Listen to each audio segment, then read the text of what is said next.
starting off with adjustments, I know every car has different scenarios and stuff. Do these shocks come with a setup, recommended setup for a starting point? There's a setup sheet in here, and it gives us a baseline of where to begin. If you have any questions at all, just make sure you either get on to our social media site, phone call to the staff, and we can help with some tech support there for sure. Okay.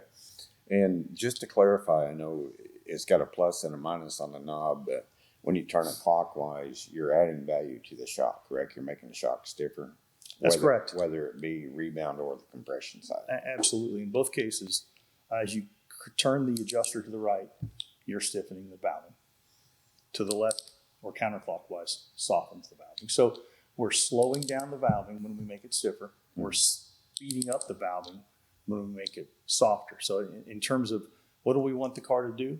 If the car's not wheeling enough, it's not getting weight up fast enough, soften up the extension or the rebound side of the shock. Let that shock extend a little faster. That'll get weight to the back a little quicker. Weight to the back tires helps us initiate the launch. Right.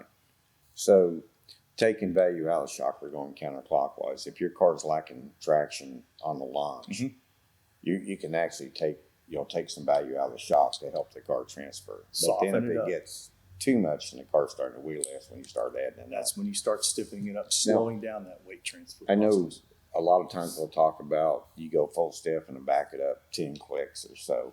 What do you mean by that?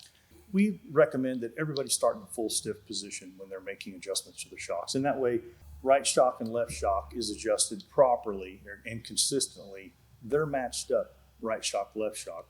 So you go all the way full tight, and then we might recommend 10 clicks off of full tight. So you go all the way to the full stiff position and come back 10 clicks. You do that with both shocks, and as long as you adjust them the same from that point forward, they're going to be synced up and ready to go, as long as there's not been any damage. And you don't need to put vice grips on these and turn them. I mean, it's got a positive stop, correct?